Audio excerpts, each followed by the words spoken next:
దేవుని పరిశుద్ధ నామానికి మహిమ కలుగును గాక. ఆమేన్. బిడ్డలారా, ఒక 3 రోజులుగా నా పరిస్థితి కూడా అందరిలాగే ఉంది. కొంచెం జలుబు, పులపురం, జ్వరం కూడా ఉండుంటుంది. ఇంకా మన దాకా రాలేదు. దేవుని మహాకృపను బట్టి ఈ 3 రోజులు అలాగే మీటింగ్లకు వెళ్ళిపోయాను. పెట్టిందల్లా వేసేస్తున్నాం లోపల, ఏం ఆలోచించకుండా. దేవుడు మంచి ఆరోగ్యం ఇవ్వాలని ప్రార్థన చేయండి. ఇంచుమించుగా 13వ తారీఖు వరకు ఒక్క పూట కూడా ఖాళీ లేదు. అక్టోబర్ 13 వరకు ఒక్క పూట కూడా ఖాళీ లేదు. అలాగా పరిచర్య ఉంది. అక్టోబర్ ఎండింగ్ వరకు మీటింగ్స్ ఉన్నాయి. మధ్యలో 1-2 రోజులు అలాగా ఖాళీ వచ్చింది. మరి దూర ప్రాంతాలకు ప్రయాణం చేస్తున్నాం. రాత్రి అనక పగలనక తమ్ముడు సుధీరు, జాను, రాజమండ్రి తమ్ముడు రాజేష్ డ్రైవింగ్ విషయంలో వీళ్ళ ముగ్గురు నలిగిపోతున్నారు. వారి ఇల్లు దగ్గర ఉంటున్నారో లేదో, పడుకుంటున్నారో లేదో, తింటున్నారో లేదో కూడా నాకు తెలియదు.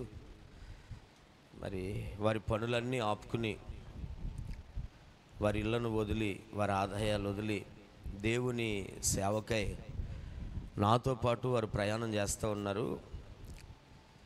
మరి వారి కాపుదల, వారి భద్రత, వారి క్షేమం కొరకు మీరు ప్రార్థన చేయండి. మళ్ళా రేపు 3 పూట్ల చెప్పాలండి వాక్యం. పందలపాక ప్రాంతంలో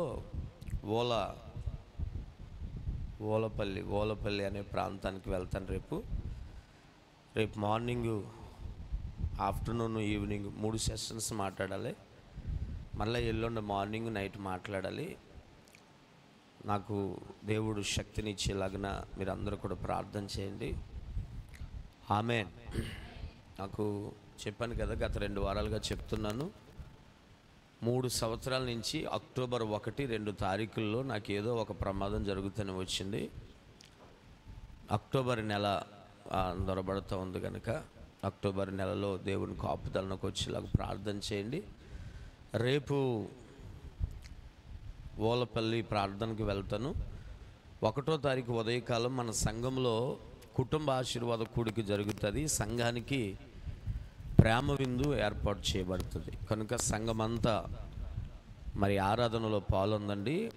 అంటే ఆదివారపు ఆరాధనలో జరగదు అది. ఒక వాగ్దాన పూర్వకమైన వాక్కును దేవుని దగ్గర నుంచి తీసుకుని కాస్త ప్రార్థనలో, వాక్యంలో చక్కగా శక్తి పొందేటట్లుగా మనమందరం తాపత్రయపడదాం, ప్రయత్నపడదాం, ప్రార్థనా పూర్వకంగా వద్దాం.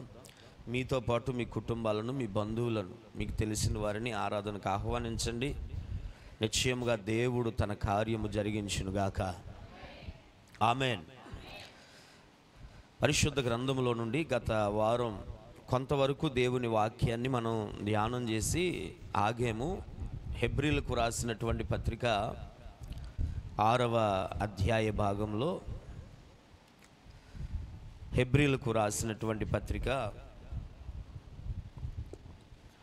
6వ అధ్యాయంలో 20 వచనాలు ఉన్నట్లుగా 1 నుండి 8 వచనాలు తప్పిపోకుండా దేవుని సన్నిధిలో మనం ఎలా నడవాలి అనే దాని గురించి, 9 నుండి 12 వరకు మనము వాగ్దానాన్ని స్వతంత్రించుకోవాలని, 13 నుండి 20 వరకు వాగ్దానాన్ని స్వతంత్రించుకోవడానికి అవసరమైనటువంటి ఓర్పు, నిరీక్షణల గురించి ఈ అధ్యాయంలో మనం గత వారం లేఖనాన్ని ధ్యానం చేశాం. మొదటి 8 వచనాలలో తప్పిపోయిన వారు దేవుణ్ణి అవమానిస్తున్నారని, దేవుణ్ణి గాయపరుస్తున్నారని, దేవుణ్ణి వేదనకి గురి చేస్తున్నారని మనం నేర్చుకున్నాం. అలా వేదనకి గురి చేస్తున్న వారందరూ ఫలించని భూమిలాగా, ముళ్ళ తుప్పలు, గచ్చపొదలు మొలిసిన నేలలాగా, పనికిరాని పొలంలాగా వారు విడవబడతారని మనం గత వారంలో నేర్చుకున్నాం. దేవుని సన్నిధిలో ఎవరు ఫలించరో, ఎవరైతే దేవునికి బాధను, దుఃఖాన్ని కలిగిస్తారో వారి ప్రవర్తన ద్వారా వారు దేవుని వలన విడవబడతారు అనేటువంటి సంగతిని గత వారం మనం నేర్చుకున్నాం. 10 మంది కన్యకలు సిద్ధపడినప్పుడు 5 ఎత్తబడ్డారు, 5 విడవబడ్డారు. నోవహు కాలంలో 8 మంది ఓడలోకి వచ్చారు, మిగిలిన వారు విడవబడ్డారు. సొదొమ గొమొర్రా ప్రాంతంలో లోతు తన 2 కుమార్తెలు భార్య బయటికి వెళ్ళగా లోతు తన 2 కుమార్తెలు తప్పించబడ్డారు, మిగిలిన వారందరూ విడవబడ్డారు. విడవబడిన వారి యొక్క పరిస్థితిని మనం చూస్తూ ఉన్నప్పుడు వారు దేవుని శిక్షను పొందిన వారిగా, అగ్నికి కాలిన వారిగా, జలప్రలయములో ములిగిన వారిగా, నిత్యత్వాన్ని పొందలేని వారిగా, వారి లోకములో ఒక నిష్ప్రయోజనకరమైన పాత్రలుగా మిగిలిపోయినట్లు మనకి చరిత్ర చెప్తుంది. పరిశుద్ధ గ్రంథము యొక్క చరిత్ర, కథ కాదు ఇది, చరిత్ర. ఈ శుభదినాన్న దేవుని పరిశుద్ధ లేఖనములలో నుండి మరొక భాగాన్ని ఈ 6వ అధ్యాయం ద్వారా మనం నేర్చుకోబోతూ ఉన్నాం. ఈ 6వ అధ్యాయంలో 9వ వచనాన్ని మనం చదువుతూ ఉన్నప్పుడు పౌలు తిట్టగలిగినన్ని తిట్లు హెబ్రీ సంఘాన్ని తిట్టి, పెట్టవలసినంత గడ్డి హెబ్రీ సంఘానికి పెట్టి, చివరికి వచ్చేసరికి ఏమన్నాడనంటే, అబ్బా మీరు ఆ స్థితిలో ఉన్నారని కాదు, మీరు అలాంటి వారని కాదు నా ఉద్దేశం, మీరు అంతకన్నా మెరుగైన స్థితిలో ఉన్నారు అంటాడు 9వ వచనంలో. చదువుతారా ఒకసారి 9వ వచనం? అయితే ప్రియులారా, నేను ఇలాగ చెప్పుచున్నాను, మీరు అలా ఉన్నారని కాదు, మీరు అంతకంటే మంచిదియు రక్షణకరమైనదియునైన స్థితిలోనే ఉన్నారని రూఢిగా నమ్ముచున్నాను అన్నాడు. ఇప్పుడు హెబ్రీ సంఘానికి కాస్త ప్రాణం లెగిసొచ్చినట్టు అయ్యింది. తిడతాం గట్టిగా తిట్టాడు, తిట్టి తిట్టి తిట్టి అవి మీరు అక్కడ లేరు, మీది ఆ స్థితి కాదు, మీరు అలాంటి అనుభవంలో లేరని పౌలు గారు చెబుతూ అంతకంటే ఉన్నతమైన స్థితిలో ఉన్నారు అని వ్రాస్తున్నాడు. హల్లెలూయా. ఏ స్థితిలో ఉన్నారు వీళ్ళు? ఉత్తమమైన స్థితిలో. ఒక 3 మాటలు ఆ వచనాలలో వ్రాయబడ్డాయి. ఈ రోజున ఆ 3 మాటలు మీ ఎదుట ఉంచి నేను త్వరగా వాక్యాన్ని ముగించే ప్రయత్నం చేస్తాను. మొదటిగా, విడవబడిన వారి కన్నా ఉత్తమమైన స్థితి. దేవుని వలన మరవబడిన వారి కన్నా ఉత్తమమైన స్థితి. దేవుని కృప పొందుకొని దేవుని ఎదుట ధైర్యముగా నిలవబడేటువంటి స్థితిలో హెబ్రీ సంఘము ఉన్నట్లుగా దేవుడు మనలను ఈ శుభదినాన్న అలాంటి స్థితిలో ఉండాలని కోరుకుంటున్నాడు. దేవుడు విడనాడు వాడా? దేవుడు విడిచిపెడతాడండి? ఎందుకు విడిచిపెట్టడో? ఖచ్చితంగా వదిలిపెడతాడు. అయితే అందరినీ వదిలిపెట్టడు. తల్లి తన బిడ్డలను మరచినా నేను మరువాలేనంటివే, వదిలిపెట్టడు. ఆయన నమ్మకమైన వాడు గనక వదిలిపెట్టడు. అయితే ఆయన మనల్ని వదిలిపెట్టడు కదా అని నిర్లక్ష్యముగా ఉండకూడదట. సంఘములో ఉన్నటువంటి దేవుని బిడ్డలు ఖచ్చితంగా ఇలాంటి ప్రయోజనకరమైన రక్షణకరమైన స్థితిలో ఉండాలి అనేది దేవుని యొక్క ఉద్దేశం. ఏమిటా స్థితి? 10వ వచనాన్ని మీరు చదువుతా ఉన్నప్పుడు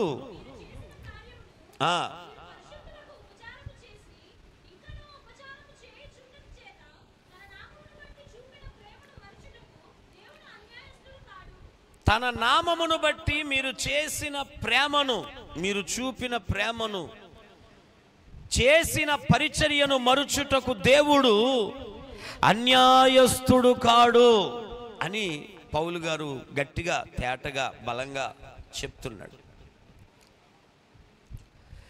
ఈ సంఘం ఏం చేసిందట? ఉపచారము చేసింది.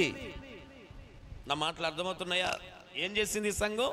ఉపచారం, ఒక రకంగా పరిచర్య చేసింది. పరిచర్య చేసింది. చాలామంది పరిచర్య చేయడాన్ని చాలా చిన్న చూపు చూస్తారు. మందిరం అంతా దొల్లేస్తున్నారు, ఏమొస్తుందో అంటారు కొంతమంది. మందిరంలో పరిచర్య చేస్తుంటే చిన్న చూపు. వంటలు చేసేటప్పుడు సామియానా కడుగుతుంటే చిన్న చూపు. కూరగాయలు తరుగుతుంటే చిన్న చూపు. వడ్డన వడ్డిస్తుంటే చిన్న చూపు. సేవకుని దగ్గర పరిచర్య చేస్తుంటే చిన్న చూపు. అయితే ఈ హెబ్రీ సంఘానికి ఘనతను తెచ్చింది ఏమిటో తెలుసా? ఈ హెబ్రీ సంఘము తల దించుకోకుండా తల ఎత్తుకునేటట్లు ఈ హెబ్రీ సంఘాన్ని చేసింది ఏంటో తెలుసా? ఈ హెబ్రీ సంఘము విడవబడకుండా ఈ హెబ్రీ సంఘానికి ఘనతనిచ్చింది ఏమిటో తెలుసా? ఆ హెబ్రీ సంఘస్థులు చేసిన ఉపచారము, అనగా పరిచారము లేదా పరిచర్య. మీరు ఉత్తమమైన స్థితిలో ఉన్నారు, రక్షణకరమైన స్థితిలో ఉన్నారు, మేలైన స్థితిలో ఉన్నారు. అందులో మొదటిది ఏమిటో తెలుసా? మీరు ఉపచారము చేసిన సంగతిని దేవుడు మర్చిపోలేదు అన్నాడు. అంటే ఉపచారము చేసేవారిని కూడా దేవుడు జాగ్రత్తగా చెప్పాలి. ఉపచారము చేసేవారిని కూడా దేవుడు జాగ్రత్తగా చూస్తున్నాడు. పరిచర్య చేస్తున్న వారిని కూడా దేవుడు చూస్తున్నాడు. మీకు ఒక 3 విషయాలు ఇందులో నుంచి చెప్తాను. దేవుని సన్నిధిలో ప్రతి పని ఒక సేవ లాంటిది.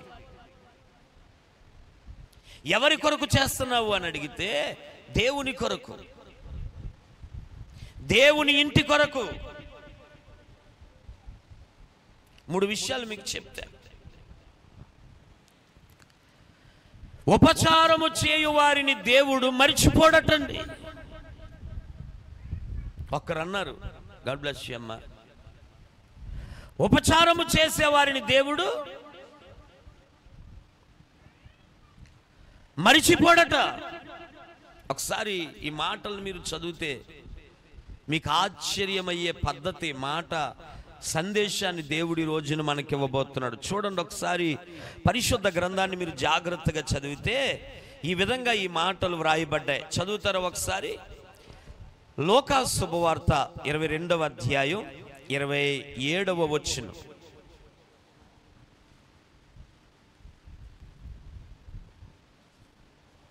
లూకా సువార్త. అమ్మ, గొప్పవాడెవడు? భోజన పంక్తిని కూర్చుండువాడా, పరిచర్య చేయువాడా? అమ్మ, గొప్పవాడెవడు అని ప్రభువు ఉపయోగించి గొప్పవాడెవడు అనే పదాన్ని దేవుడు ఉపయోగించి అక్కడ ప్రభువు ఒక మాట చెబుతున్నాడు.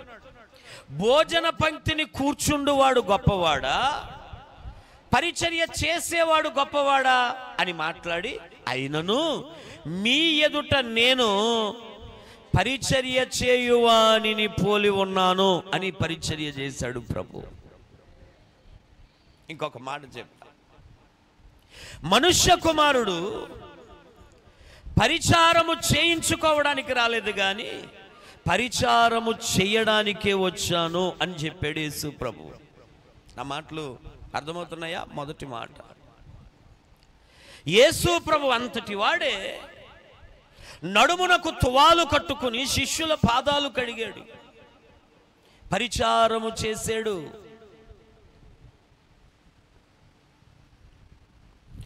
పరిచారము చేశాడు, రోగుల మధ్యన సంచారం చేశాడు, పల్లకీలలో ఊరేగల, గుర్రాల మీద రథాల మీద తిరుగులాడల.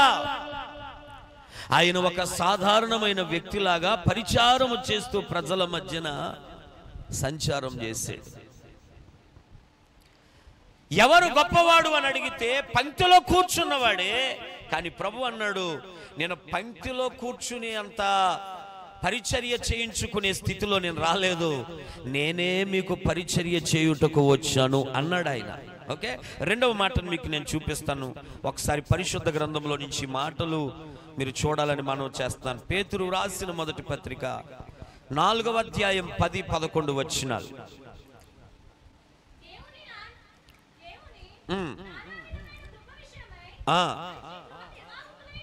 ఉండి ఒక్కొక్కడు కృపావరము పొందిన కొలది ఒకనికొకడు ఏం చేయాలట? ఎప్పుడు? కృపావరములు పొందే కొలది. మీకు ఎలా చెబితే అర్థం కాదు కానీ ఇలా చెప్తాను. ఎదిగే కొలది, వర్ధిల్లే కొలది, వాక్యములో, ప్రార్థనలో, కృపలో, ఆరాధనలో, ఆత్మీయతలో, ఆత్మ సంబంధమైన కృపావరములలో ఎదిగే కొలది ఒకనికొకడు ఉపచారము చేసుకోండి అని చెప్పాడు. ఎదిగిన తర్వాత సేవను వదిలేస్తున్నారండి. ఏ సేవ? పరిచర్యను వదిలేస్తున్నారు. వరములు పొందే కొలది పరిచర్య చేయమన్నాడా, వదిలేయమన్నాడా? మాట్లాడాలి.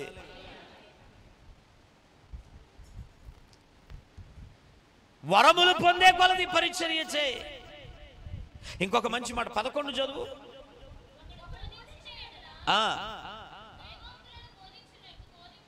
అమ్మా, ఒకడు ఉపచారము చేసిన ఎడల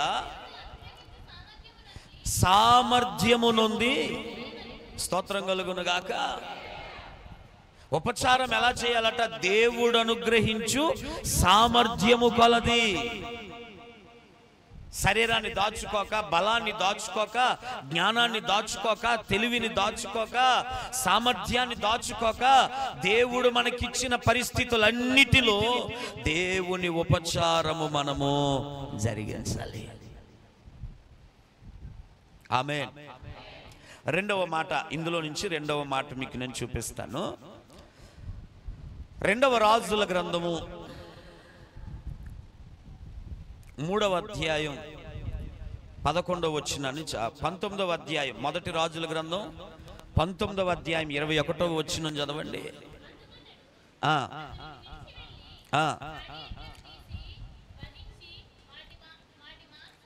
వాటి మాంసమును పిడకల చేత వంట చేసి జనులకు వడ్డించెను.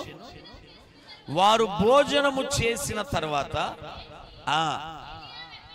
వెళ్ళి ఏలియా వెంబడి వెళ్ళి అతనికి ఉపచారము. ఇదే మాట మరొక చోట రాయబడింది. 2వ రాజుల గ్రంథం 3వ అధ్యాయం 11వ వచనం. 2వ రాజుల గ్రంథం 3వ అధ్యాయం 11వ వచనం. తక్కువ అతని ద్వారా యెహోవా ప్రవక్తలలో ఒకడైనా ఉన్నాడా అని ప్రశ్నిస్తే, ఏలియా చేతుల మీద నీళ్లు పోసిన ఎలీషా అనే ఒకడు ఉన్నాడు అని చెప్పాడు. ఏలియా చేతుల మీద, చెప్పాలి, ఏలియా చేతుల మీద నీళ్లు పోసిన ఎలీషా. అప్పుడు యెహోషాపాతు అంటాడు, దేవుడు చాలా గొప్ప దేవుడు, అతని ద్వారా దేవుడు మనకి కావలసిన మాట సెలవిస్తాడు. దైవజనుని చేతుల మీద నీళ్లు పోసి ఉపచారము చేసిన ఎలీషా ఏలియా తర్వాత ఏలియా అంతటి సేవకుడు అయిపోయాడండి. ఉపచారము, పరిచారమును చిన్న చూపు చూడొద్దు.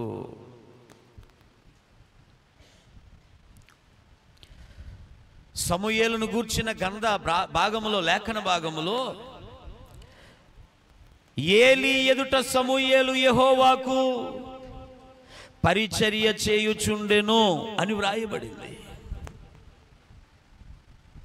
మందిరాన్ని శుభ్రపరుస్తున్నాడు, యాజకునికి సేవ చేస్తున్నాడు, యాజకునితో అడుగులు కదుపుతున్నాడు. చూసే వారందరికీ ఒక పిచ్చిలాగా కనబడుతుంది. మందిరంలో పని అంటే దేవుని పని వదిలేస్తున్నావు, మందిరంలో పని అంటే ఇంట్లో పనులు వదులుతున్నావు, వ్యాపారాన్ని వదులుతున్నావు, చేతు పనులు వదులుతున్నావు, మందిరంలో దొల్లుతున్నావు. నీకేంట్రా ప్రయోజనం? ఇదిగో లేఖనం అంటుంది, దేవుని ప్రేమను బట్టి మీరు చేసే ఉపచారమును మరుచుటకు దేవుడు ఎప్పటికీ అన్యాయస్తుడు కాదు. మీరు చేసిన ఉపచారమునకు ప్రతిగా దేవుడు రెట్టింపు కృపను, యోగ్యతను దేవుడు మీ జీవితంలో అనుగ్రహింపజేస్తాడు. హల్లెలూయా. మరొక్క మాట మీరు చదవాలని ప్రేమతో మీకు మనవి చేస్తా ఉన్నాను. తిమోతికు రాసిన 2వ పత్రిక 1వ అధ్యాయం 16 నుండి 18 వరకు.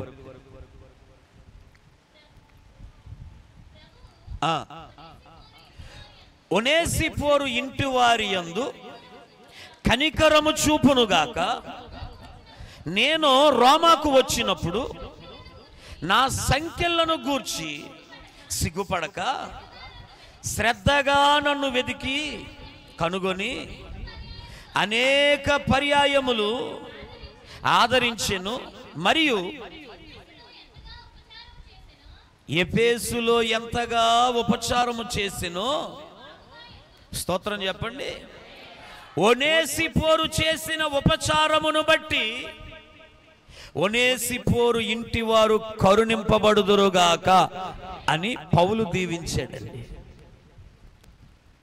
అంటే ఒకడు దేవుని దగ్గర పరిచర్య చేస్తే దేవుని కనికరం ఎవరి మీదకి వస్తుందట?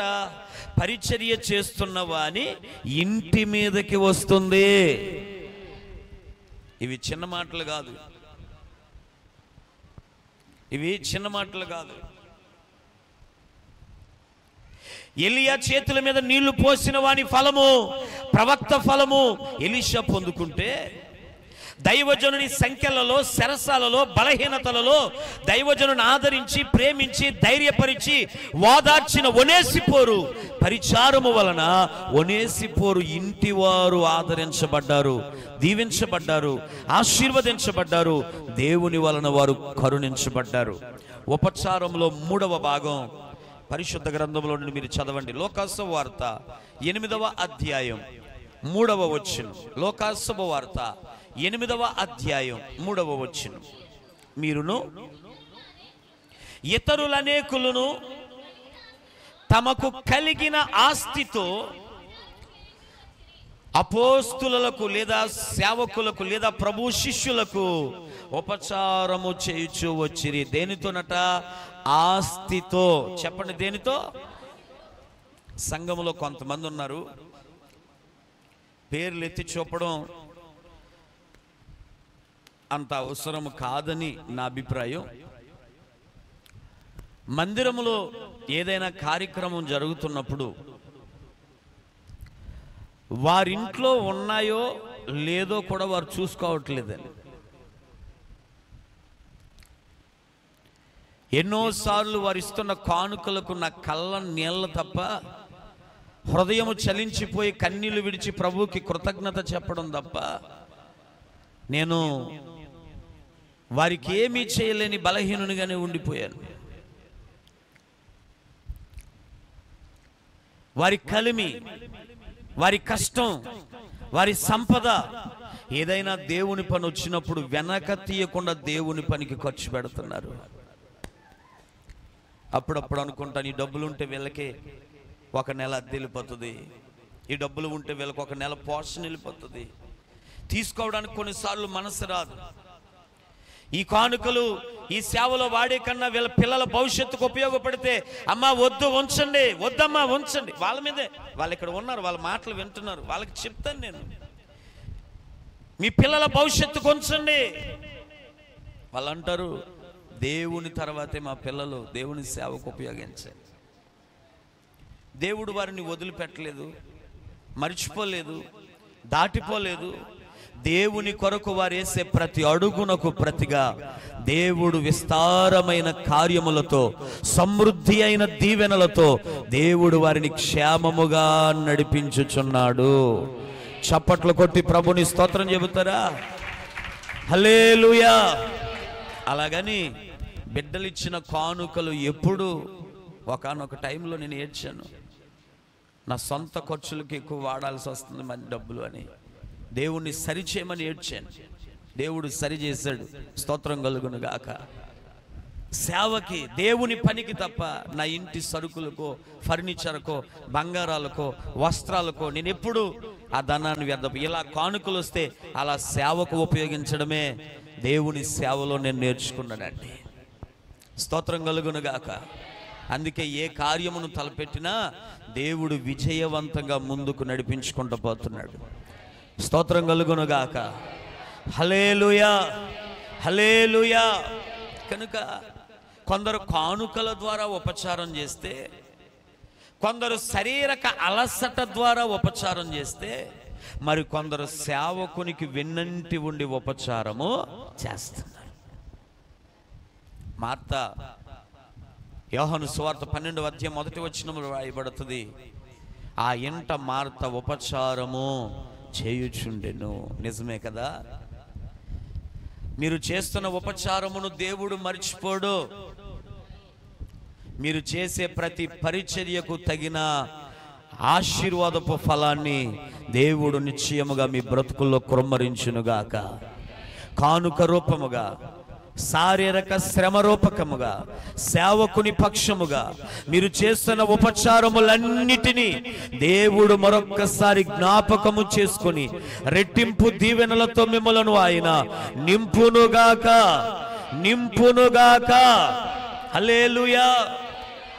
రెండవ సందర్భాన్ని మీకు నేను వివరిస్తాను. హెబ్రీ సంఘానికి ఘనతనిచ్చినవేమిటట?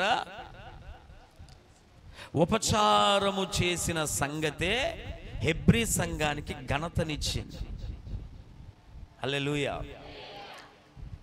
రెండవ సంగతి చూడండి, 6వ అధ్యాయం, హెబ్రీ పత్రిక 6వ అధ్యాయం 11వ వచనం.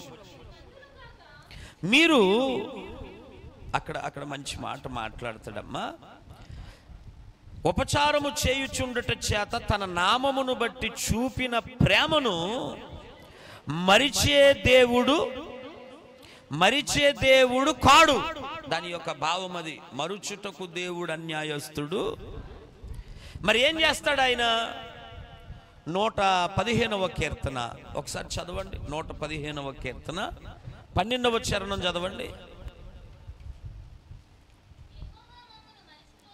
అబ్బో, దేవుడు మమ్ములను మరిచిపోలేదు, ఆయన మమ్మును ఆశీర్వదించును, ఆశీర్వదించును, ఆశీర్వదించును. తన యందు భయభక్తులు గల వారందరినీ. యేసయ్యకి చప్పట్లు కొట్టండి గట్టిగా. మరిచిపోని దేవుడు మిమ్ములను ఆశీర్వదించునుగాక. ఈ సెప్టెంబర్ నెల చివరి ఆదివారంలో దేవుడు మిమ్మల్ని వాక్యము ద్వారా ఆదరిస్తున్నాడు. ఎప్పటి వరకు మీరు చేసిన ఏ పరిచర్య విషయములోనూ దేవుడు మిమ్ములను మరిచిపోలేదు. ఆయన మిమ్ములను ఆశీర్వదిస్తారు. ఓకే, రెండవ మాట చదవండి. అందులో రెండవ మాట 49వ అధ్యాయం యెషయా గ్రంథం 14వ వచనం.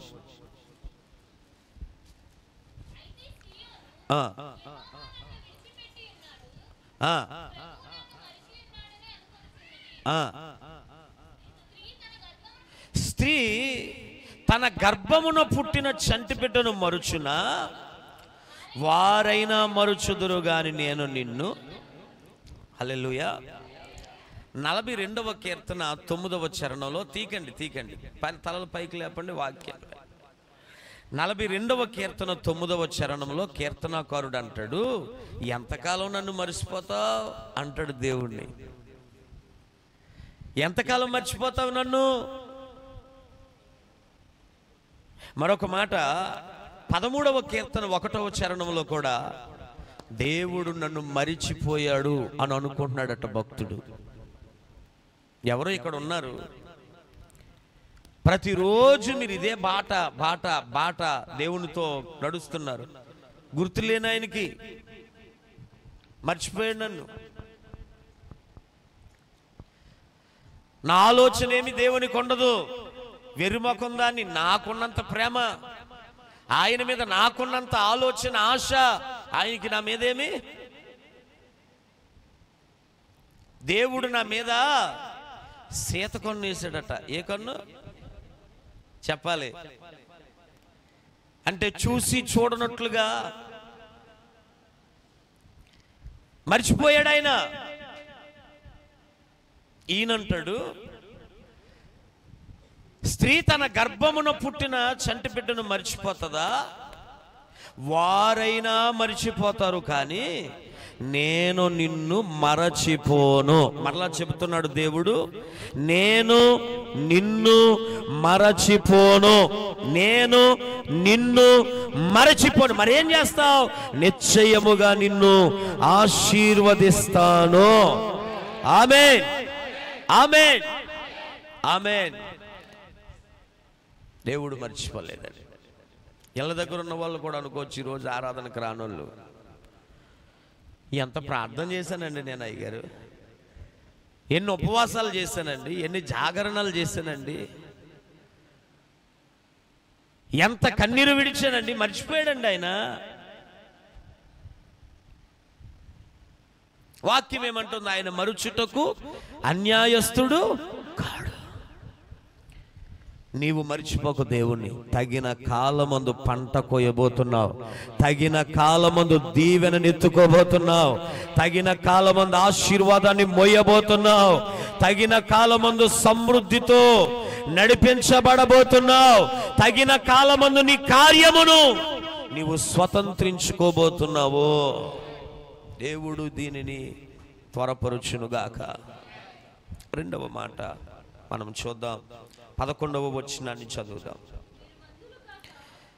1, ఉపచారము చేసిన వారిని దేవుడు మరిచిపోడు గనుక మీరు మంద బుద్ధివారు గాక విశ్వాసము చేత ఓర్పు చేత వాగ్దానములను స్వతంత్రించుకొని వాని పోలినట్లుగా ప్రతివాడు మీ నిరీక్షణ పరిపూర్ణమగు నిమిత్తం మీరు ఇదివరకు కనబరిచిన ఆసక్తిని తొదమట్టుకు కనపరచవలెనని 3 మాటలు రాశాడండి అక్కడ. 3 మాటలు. అందులో మొదటి మాట అంటే రెండవ మాట, ఈరోజు మన ధ్యానంలో రెండవ మాట ఏమిటంటే మందబుద్ధులు కావద్దు. మరి ఏం చేయాలి? అక్కడ రాస్తాడు, ఓర్పు చేత విశ్వాసము చేత. నా మాటలు వినాలి. ఓర్పు చేత చెప్పాలి, ఓర్పు చేత, ఓర్పు చేత విశ్వాసము చేత వాగ్దానము స్వతంత్రించుకోవాలి. ఆమేన్. ఇది రెండవ మాటగా మీకు నేను చెప్తున్నాను. దేవుడు మనకి వాగ్దానము చేసిన వాటిని మనము స్వతంత్రించుకోవాలంటే ఆయన చేసిన ప్రతి వాగ్దానం మన జీవితంలో అవునన్నట్లుగా అవి నెరవేరాలంటే మనకి 2 ప్రాముఖ్యమైన లక్షణాలు ఉండాలట. 1 ఓర్పు, 2 సహనం. ఈ రోజున అనేక మంది ఈ ఓర్పు లేకే తొందరపాటు నిర్ణయాలు, తప్పటడుగులు వేస్తున్నారు. ఒక విచారకరమైన విషయాన్ని మీకు నేను చెప్తాను. ఈ మధ్యకాలంలో ఒక చోటకి ప్రార్థనకు పోయాం. ప్రార్థనకు పోతే ఆరాధన చేస్తూ ఉన్నప్పుడు ఒక అమ్మాయి గిరగిర గిరగిర గిరగిర గిరగిర తిరుగుతుంది. ప్రార్థన చేయగానే కింద పడిపోయింది.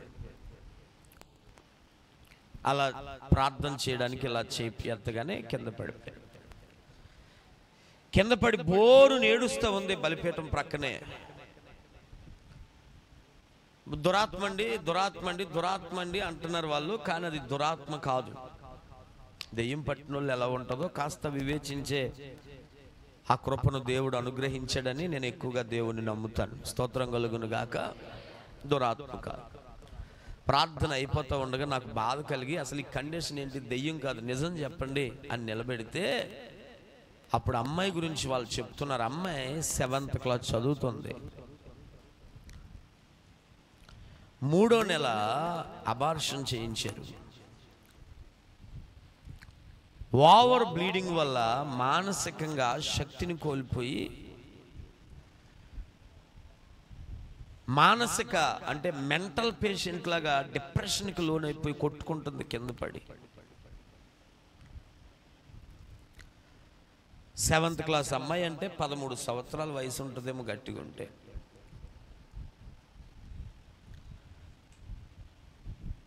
అంత చిన్న వయసులో ఈమె బ్రతుకు ఎందుకు ఇలాగ అయిపోయింది? తల్లిదండ్రులు వయసుకు వచ్చిన మీదట వివాహం చేస్తారు. యోగ్యుడైన వ్యక్తిని చూస్తారు,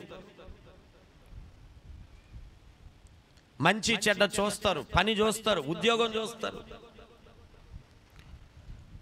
వయస్సు రాకమునిపే తప్పటడుగు వేసి జీవితం కొలాప్స్ చేసుకుంది. అప్పుడు నాకు అనిపించింది, మనిషి తొందరపాటు వలన చేసే పనులు,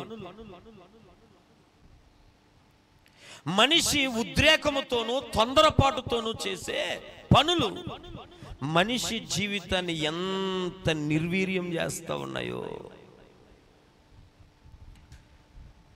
వాళ్ళు అవమానపడాలా, తల్లిదండ్రులను అవమానాల పాలు చేయాలా, కుటుంబాన్ని అవమానాల పాలు చేయాలా, సమాజంలో తల ఎత్తుకునే పరిస్థితి ఉండదు.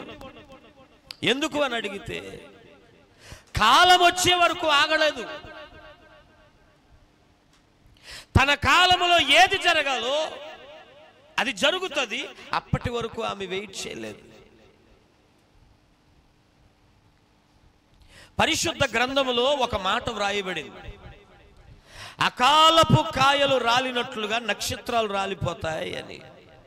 అంటే కాలము రాకమునిపే, వయస్సు రాకమునిపే, సమయము రాకమునిపే దేవుడు వారికి ఏర్పరిచిన ఆ రోజులు, ఆ గడియలు, ఆ నిమిషములు వారి బ్రతుకులోకి అనుగ్రహింపబడక మునిపే తొందరపాటు నిర్ణయాలతో బ్రతుకులను నవ్వులు పాలు చేసుకుంటున్నారు చాలా. ఎందుకంటే ఓర్పు లేదు, సహనము లేదు, తట్టుకునే శక్తి, ఓర్చుకునే శక్తి, భరించే శక్తి శరీరానికి, మనస్సుకు ఉండడం లేదండి. ఎవనిలో ఓర్పు ఉంటుందో, ఎవనిలో సహించే ఆ స్వభావం ఉంటుందో వాడే వాగ్దానాలను స్వతంత్రించుకోగలుగుతాడు. హల్లెలూయా. అలా ఓర్పుతో, సహనముతో విశ్వాసులకు తండ్రిగా మారిన అబ్రహామును గురించి దేవుడి వాక్యములో వ్రాయిస్తాడు. 15వ వచనాన్ని దయచేసి ఒకరు చదవాలని ప్రేమతో మీకు మనవి చేస్తా ఉన్నాను. 15వ వచనం చదవండి. దేవుని మాటను నమ్మి, ఏ మాట నమ్మాడట?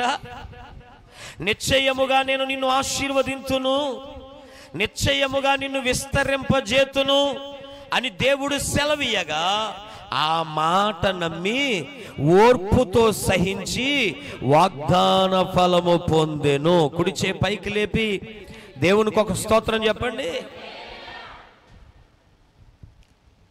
వాగ్దానం పొందడం ఒకటే తమ్ముడు, వాగ్దానం పొందడం గొప్ప కాదటండి.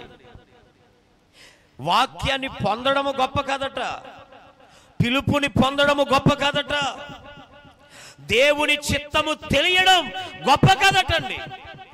ఆ దేవుని వాక్యం, ప్రవచనం, దేవుని వాగ్దానం మన బ్రతుకులో నెరవేరాలంటే అబ్రహాములో ఉన్న గుణాలు మనలో ఉండాలట. అతనికి 2 లక్షణాలు ఉన్నాయట, ఓర్పు, సహనం. అందరూ చెప్పండి ఓర్పు, అందరూ చెప్పాలి ఓర్పు, సహనం. ఒక 2 మాటలు చెప్తాను. జాగ్రత్తగా ప్రభు ఈ మాటలను మీ హృదయం మీద ముద్రించునుగాక. పరిశుద్ధ గ్రంథాన్ని మీరు చదువుతూ ఉన్నప్పుడు ఫిలిప్పీ పత్రిక 4వ అధ్యాయం 5వ వచనం ఎవరైనా ఒకరు చదువుతారా? ఫిలిప్పీ పత్రిక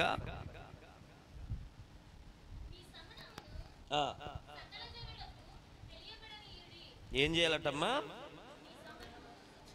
మీ సహనము సకల జనులకు తెలియబడనీయుడి, ప్రభువు ఎలాగట? అలా కాదు. అందరు నా వైపు చూడండి. మీ సహనము సమస్త జనులకు తెలియనివ్వండి. ఎందుకో తెలుసా? ప్రభువు మీకు సమీపంగా అంటే దేవుడు మీకు దగ్గరగా ఉన్నాడు గనక దేని విషయములోనూ చింతపడక ప్రార్థనా విజ్ఞాపనముల ద్వారా మీ విన్నపములను దేవునికి తెలియచేయుడి. ఎంత తేటగా ఉందో చూసారండి.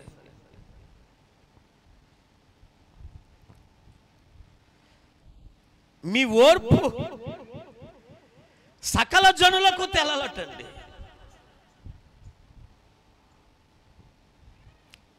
ఆమేన్. అబ్రహాం గారు ఓర్చుకున్నారంటారా?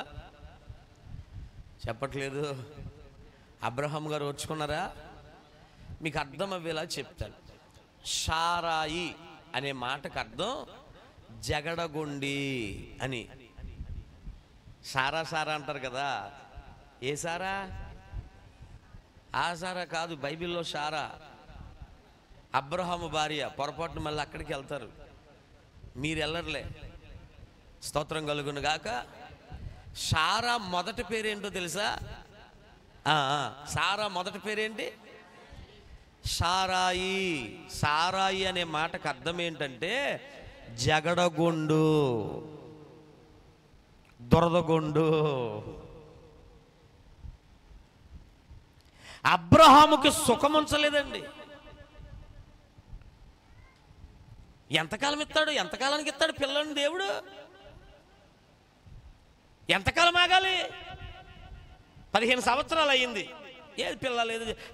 మనిషి ఏమన్నా దేవుడు ఇచ్చేవాడైతే ఎప్పుడో ఇచ్చింది కదా, ఇవ్వాలనుకుంటే ఎప్పుడో ఇచ్చింది కదా. ఎన్ని సంవత్సరాలు? అబ్రహాం అంటాడు, లేదు, నిశ్చయముగా నిన్ను ఆశీర్వదిస్తానని దేవుడు చెప్పాడు అంటాడు. నోర్మి, కౌరులు చెప్పక నాకు. దేవుడు ఇవ్వడమేంటి? 15 సంవత్సరాలు అయింది. నిజంగా దేవుడు ఉంటే ఇవ్వడా? ఈ పాటికి ఎలా ఉంచుతాడా నన్ను? ఈ పాటికి ఇవ్వడా దేవుడు? ఇవ్వడా? నోరు మూసుకుని నా పక్కన ఉన్న దాసిని పెళ్లి చేసుకుని బిడ్డను కానీ ఆ బిడ్డను నేను పెంచుకుంటానని పెళ్లి చేసింది. మధ్యలో ఎవరు? జగడగొండికి తొందర ఎక్కువ.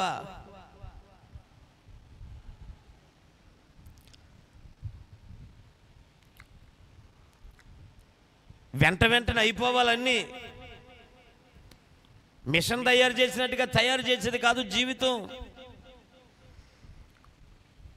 ప్రసంగి గ్రంథములో భక్తుడు అంటాడు, సొలొమోను, ప్రతిదానికి సమయము గలదు, దేని కాలమందు అది చక్కగా జరుగునట్లుగా దేవుడు కాలములను సమయములను మనుష్యుల కొరకు నియమించాడు.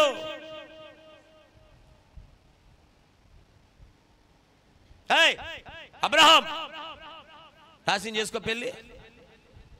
అబ్రహాం అంటాడు, వద్దమ్మా, దేవుడు ఇస్తానన్నాడు, ఇస్తాడమ్మా, నువ్వు నోరు మూసుకోవే ముసల్దాన్ని, ఆగో. కుదరదు. చేసుకునేదాకా బాధ పెట్టింది అబ్రహాముని. చేసుకున్నాక ఇంట్లో నుంచి గెంటేదాకా బాధ పెట్టింది. స్తోత్రం. చేసుకునేదాకా తరిమింది. చేసుకుంటా చేసుకోవా?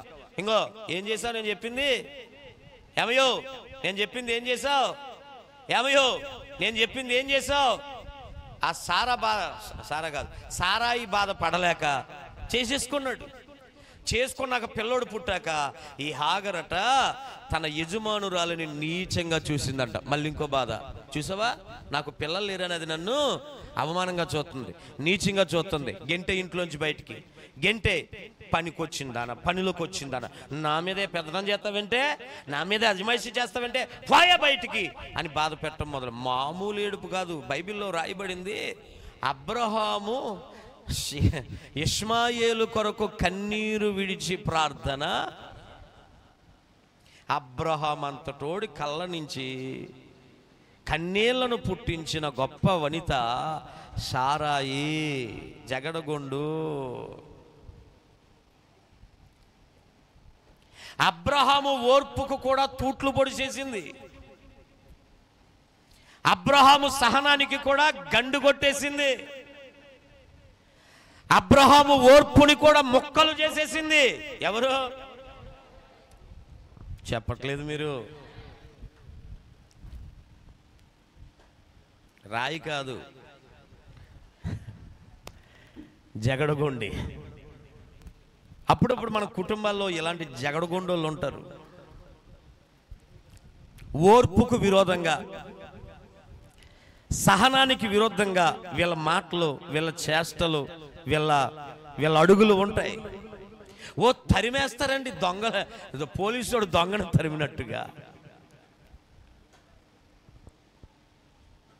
నిలబడినెవరు, కూర్చొనివ్వరు, తిననివ్వరు, తాగనివ్వరు, పడుకోనివ్వరు.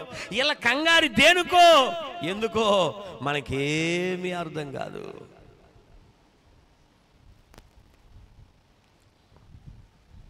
దేవుడు ఇస్తానని చెబితే ఖచ్చితంగా ఇస్తాడు. దేవుని దగ్గర మాట పొందే అంత భక్తి నీకుంటే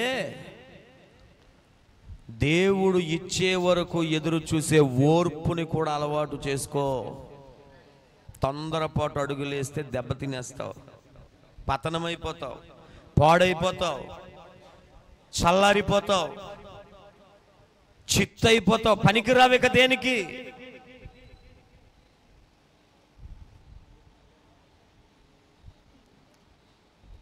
ఓర్చుకున్నాడట ఏ తమ్ముడు, ఓర్చుకున్నాడా? చెప్పట్లేదు. బైబిల్లో రాయబడుతుంది, ఓర్పు గొప్ప ద్రోహ కార్యములు జరగకుండగా ఆపుతుంది.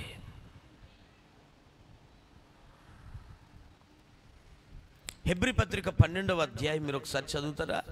హెబ్రీ పత్రిక 12వ అధ్యాయం 2-3 వచనాలు చదవండి.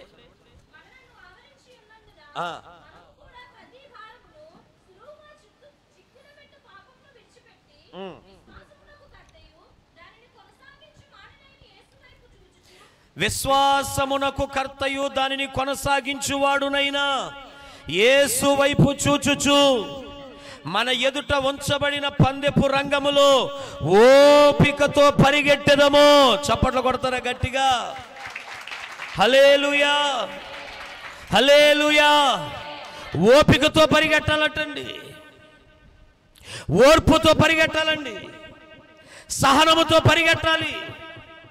దేవుడు మనకిచ్చిన వాగ్దానాలు మనము స్వతంత్రించుకోవాలంటే సహనము, ఓర్పు కావాలి. లేకపోతే తిప్పలు పడిపోతాం. ఏమో పెళ్లి కోసం ఉన్నంత తొందర, పిల్లల కోసం ఉన్నంత తొందర, ఇల్లు నిర్మాణం కొరకు ఓపెనింగ్లకు ఉన్నంత తొందర, పరలోకం కావాలి పరలోకం కావాలంటారు కానీ నిత్య జీవం కొరకు ఎవడో తొందరపడ్డ ఏంటో కొంతైనా ఖాళీ అవుతుంది అనుకుంటే. ఆత్మ చెప్పుచున్న మాట చెవిగలవాడు గ్రహించుగాక. పెళ్లి కోసం తొందర ఉంటుందండి.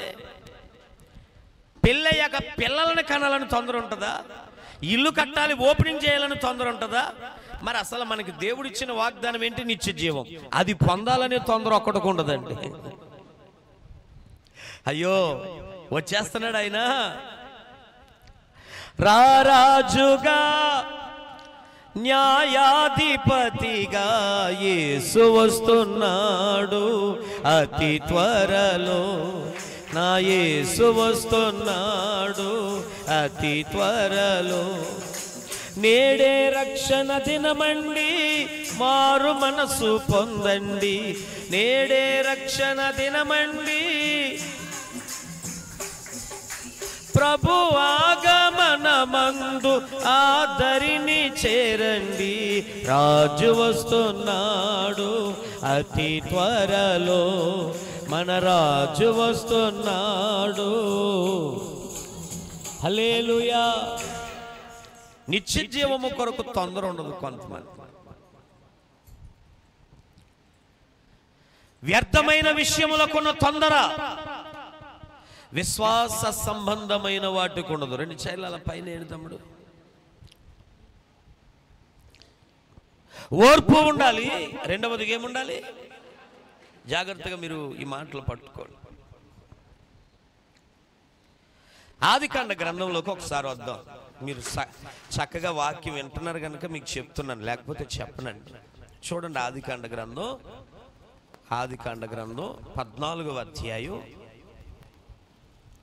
13వ అధ్యాయం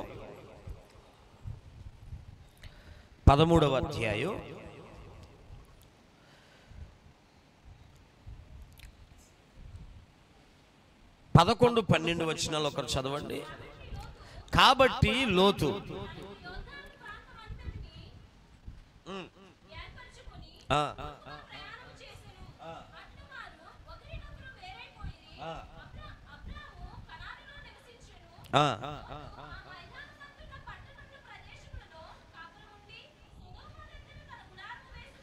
స్తోత్రం చెప్పండి. 15వ వచనం 13, 14.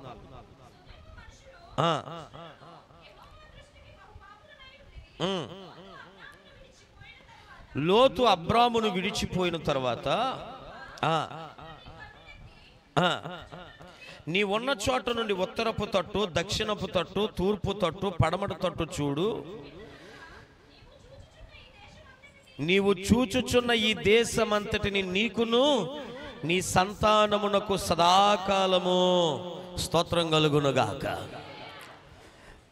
తండ్రి ఇంటి నుండి అబ్రహాము బయటకు వచ్చినప్పుడు అబ్రహాముతో పాటు లోతు వచ్చాడు. కొంతకాలానికి లోతు మందలు, అబ్రహాము మందలు విస్తారమైపోయి మేత మేయడానికి తగిన వసతులు అక్కడ లేని పరిస్థితులు అక్కడ వచ్చాయి. అప్పుడు అబ్రహాము లోతుతో అన్నాడు, నువ్వు ఏ ప్రాంతానికి వెళ్ళాలనుకుంటున్నావు చూసుకుని వెళ్ళిపో, నువ్వు నేను వేరుగా ఉందామని. అబ్రహామేమో కనానులో ఉండిపోయాడు. లోతు సొదొమ గొమొర్రాల వైపుకు ముఖము తిప్పుకుని అటువైపుకు వెళ్ళాడు. అప్పటికి సొదొమ ఏదేను వనము వలె పచ్చగా ఉంది, మందలకు అనుకూలమైన ప్రాంతం అది.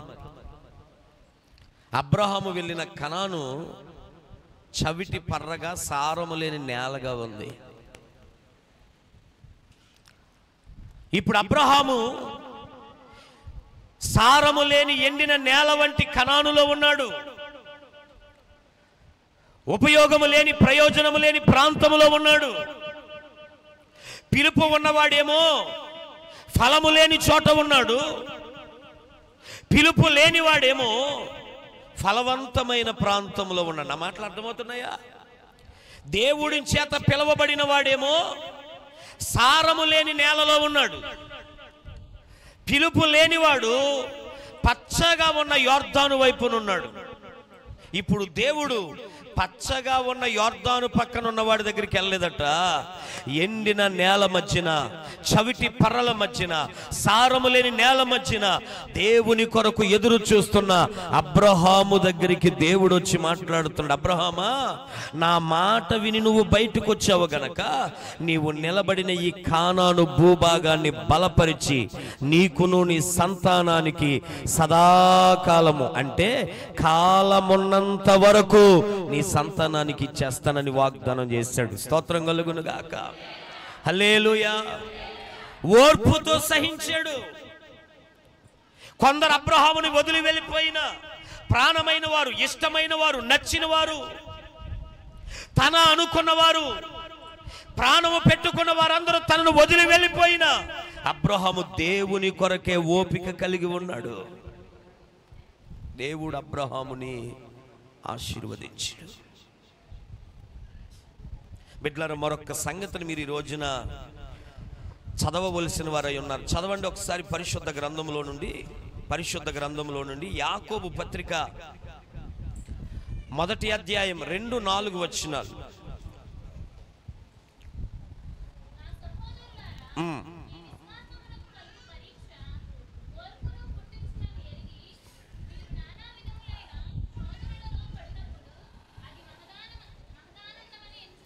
ఐదవ అధ్యాయం 7-11 వరకు చదవమ్మా యాకోబు పుస్తకం. ప్రభువు రాక వరకు ఉండుడి.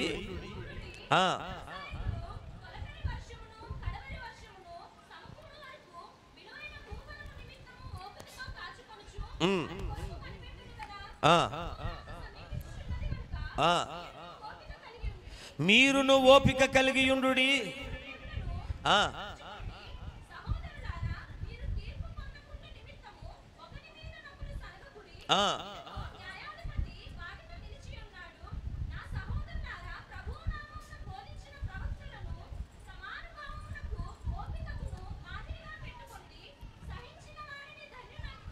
సహించిన వారిని లేదా ఓర్చుకున్న వారిని దేవుడు ధన్యులని పిలుస్తాడు. కుడిచే పైకి లేపు దేవునికి ఒక స్తోత్రం చెబుతారా?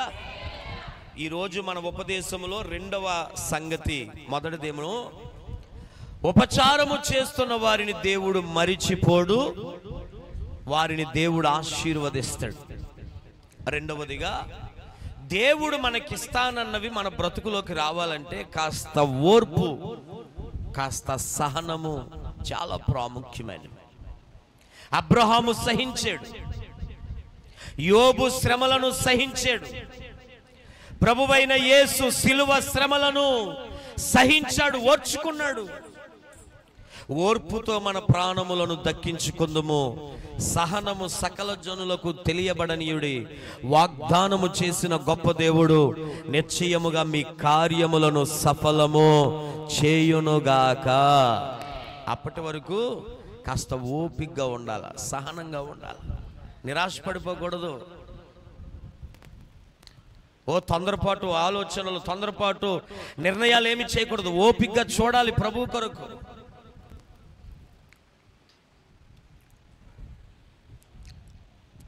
కొన్నిసార్లు కార్యాలు ఆలస్యం అయిపోతూ ఉంటాయి. నేను ఎప్పుడు మీకు చెప్తాను, దేవుడు ఒకటి నీకు ఆలస్యంగా ఇస్తున్నాడంటే అప్డేట్ వెర్షన్ ఇస్తాడు ఆయన. హల్లెలూయా, గట్టిగా చెప్పాలి. ఒక ఉన్నతమైనది మనకి దేవుడు ఇచ్చేటప్పుడు కాస్త నిన్ను పరిశీలిస్తాడు. ఓర్పు ఉందా, సహనం ఉందా, అసలు ఏంటి నా మీద నిలబడి ఉంటుందా, నమ్మకంగా ఆధారపడి ఉంటుందా, ఈ మొక్కుబడిలో, ఈ సమర్పణలో, ఈ తీర్మానములో, ఈ భక్తిలో, ఈ విశ్వాసములో, ఈ యొక్క అంతరంగ ఆరాధన భావములో ఈ బిడ్డ స్థిరంగా ఉంటుందా లేదా అని దేవుడు ఒక్కొక్కసారి మనల్ని పరిశీలించి చూస్తాడు. కనుక భక్తునికి ఉండవలసిన ఆ 2వ లక్షణం, ఓర్పుతో వాగ్దానమును స్వతంత్రించుకోవాలి. హల్లెలూయా, ఓర్చుకున్న వారే ధన్యులు. ఆమేన్. సరే, 3వది చివరి మాట చెప్పి నేను వాక్యాన్ని ముగిస్తాను. పరిశుద్ధ గ్రంథములో 6వ అధ్యాయం హెబ్రీ పత్రిక 19వ వచనాన్ని మనం చదువుదాం.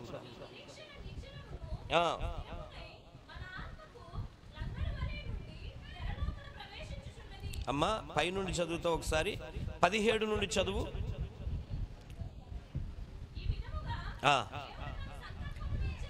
దేవుడు తన సంకల్పము నిశ్చలమైనదని ఆ వాగ్దానమునకు వారసులైన వారికి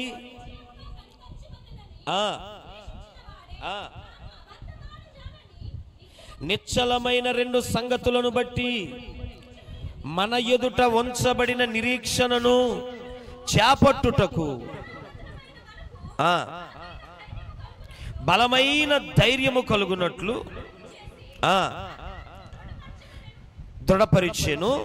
ఈ నిరీక్షణ స్థిరమును లంగరువలే ఉండి తెరలోపల ప్రవేశించుచున్నది. తలపైకి లేపండి, దేవుని మాటలు వినండి. మొదటి మాట, ఉపచారము చేయు వారిని మరుచుటకు దేవుడు అన్యాయస్తుడు కాదు. వాగ్దానం పొందాలంటే ఓర్పు సహనం కావాలి. మూడవదిగా వాగ్దాన ఫలము పొందాలంటే నిరీక్షణ కావాలి. ఏం కావాలి? నిరీక్షణ. నిరీక్షణ చివరి మాట చెప్తాను. ఈ నిరీక్షణ గురించి అపోస్తుడైన పౌలు 19వ వచనంలో చెబుతాడు, ప్రతి మనిషికి నిరీక్షణ అనేటువంటిది ఒక లంగరు లాంటిది. లంగరు లంగరు లంగరు లాంటిది. జాగ్రత్తగా వినండి.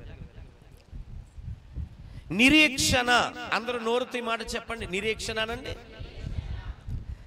నిరీక్షణ అంటే ఎదురు చూడడం. ఏం చేయడం? ఇంకా ఆశతో అపేక్షించడం. నిరీక్షణ అనే పదాలకి ఈ లక్షణాలు ఉన్నాయి. మనం పాడతాం కదా, నిరీక్షణ ఆధారం లేనప్పుడు అబ్రహాము దేవుని. ఏసన్ గారు పాడిన పాట, చరణం పాట పల్లవ పాడదామా? ఈ నిరీక్షణ ఆధారమా యేసయ్యా,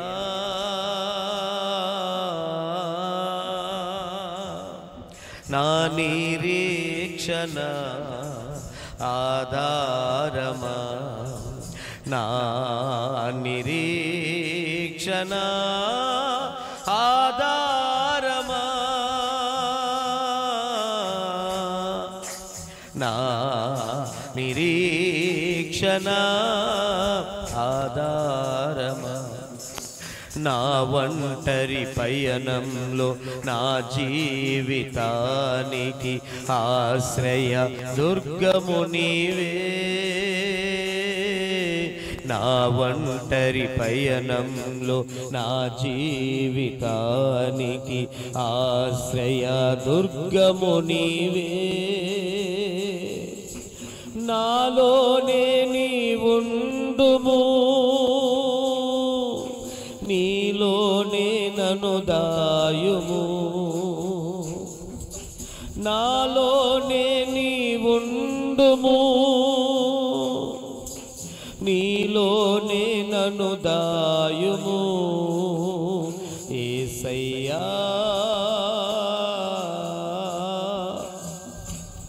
నా నిరీక్షణ,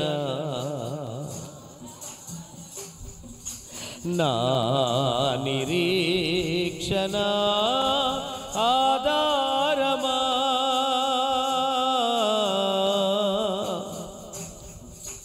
నా నిరీక్షణ ఆధారమా. శాలేము రాజా నీదు నామం, పోయబడిన పరిమళ తైలం. శాలేము రాజా నీదు నామం, పోయబడిన పరిమళ తైలం. నీవే నా ప్రాణము, సియోనే నా ధ్యానము. నీవే నా ప్రాణము, సియోనే నా ధ్యానము. యేసయ్యా,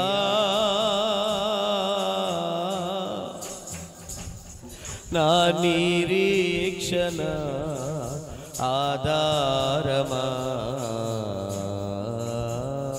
హల్లెలూయా. నిరీక్షణ అంటే ఎదురు చూచుట. ఒక కార్యాన్ని దేవుని దగ్గర అడిగిన తర్వాత, ఒక ప్రార్థన దేవునికి చేసిన తర్వాత, ఒక మనవి, ఒక విన్నపం దేవునికి చెప్పిన తర్వాత, దేవునికి చెప్పిన కార్యాన్ని దేవుడు చేసే వరకు దేవుని చేతుల తట్టు ఆశతో ఎదురు చూడడమే నిరీక్షణ.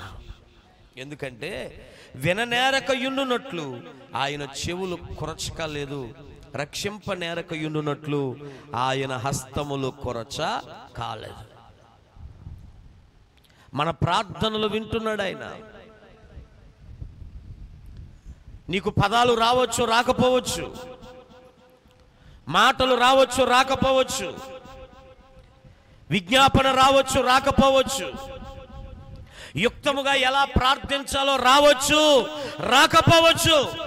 కానీ ఈ రోజున ఏమైతే నువ్వు ప్రార్థన చేస్తావో, ఏ కార్యము జరగాలని దేవునిని నీవు ఆశిస్తావో, ఆ మాటలు ఆయన విన్నాడు, ఆయన వింటాడు.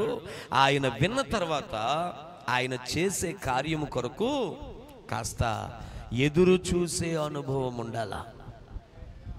హల్లెలూయా. ఎదురు చూసే అనుభవం, దానినే గ్రంథం అంటది నిరీక్షణ. ఎదురు చూడడం దేవుని కొరకు.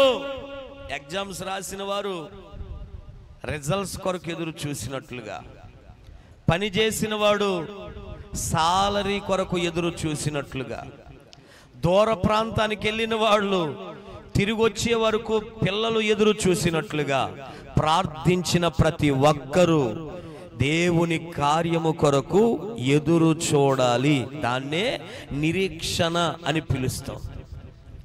నిరీక్షణ ఎవరికి ఉంటుందో దేవుడు చేస్తాడు, దేవుడు ఇస్తాడు. నేను ఆయన వైపే చూస్తున్నాను, నేను కథలను, ఆయన కార్యము ఖచ్చితంగా చేస్తాడని ఎవరు నిరీక్షిస్తారో వారికటండి ఆ నిరీక్షణ లంగరులాగా ఉంటుందట.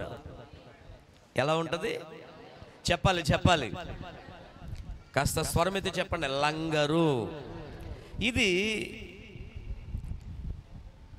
ఒక వాడను